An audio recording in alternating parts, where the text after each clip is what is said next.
આદરણીય નરેન્દ્રભાઈ મોદી સાહેબનું નેતૃત્વ જ્યારથી ગુજરાતને મળ્યું છે અને એમના કુશળ નેતૃત્વમાં એ જે વિઝનથી કામ કરી રહ્યા છે એના કારણે ગુજરાત સતત વિકાસના માર્ગે અને વિરાસતના માર્ગે વધી રહ્યું છે. એમને કહ્યું છે કે સબકા સાથ, સબકા વિશ્વાસ, સબકા પ્રયાસ, આ બધાને સાથે લઈને ચાલવાના કારણે ગુજરાતના વખતના મુખ્યમંત્રીશ્રીઓએ પણ એ જ વિઝન અને એ જ રાહ ઉપર ચાલવાનું પસંદ કર્યું છે. એના કારણે સમગ્ર ગુજરાતમાં ભારતીય જનતા પાર્ટીનું મૂળ એ વિકાસ સાથે જોડાયેલું છે અને વિરાસત સાથે જોડાયેલું છે. એટલે સ્વાભાવિક આખા ગુજરાતમાં ભારતીય જનતા પાર્ટીનું કમળ છવાયું છે અને એમાં વિસનગર પણ બાકાત નથી. વિસનગરમાં પણ નગરપાલિકામાંથી 36માંથી 36 સીટ પ્રજાએ આપી છે.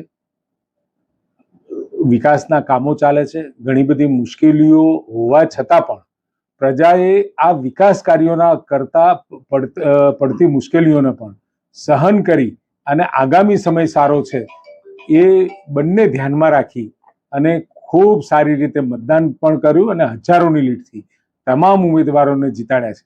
તાલુકા પંચાયતમાં પણ 24માંથી 21 સીટો જીત્યા છે. જિલ્લા પંચાયતની પણ 5 સીટો જીતાઈ છે.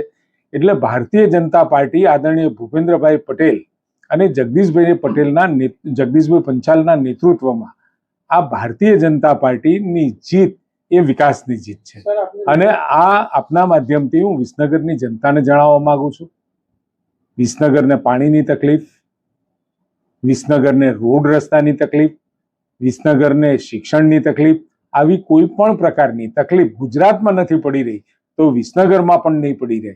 અને ખાસ કરી આભાર એટલા માટે માનું છું, વિકાસના કારણે નાની મોટી અગવડો ભોગવીને પણ ભારતીય જનતા પાર્ટી ઉપરનો વિકાસ ઉપરનો વિશ્વાસ રાખ્યો.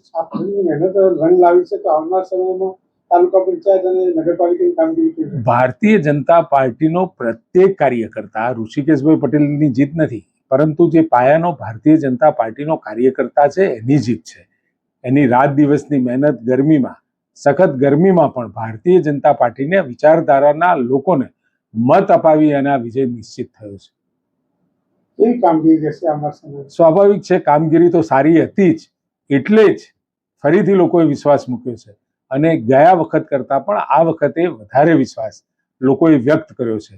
તાલુકો અને શહેર બંનેની ભેગી જો લીડ ગણીએ તો હજારોની લીડથી આ બધી જ સીટો આપણે જીત્યા છીએ. એટલે કામગીરી તો સારી થશે અને વધુ સારી થશે, એમાં કોઈ શંકાને સ્થાન નથી.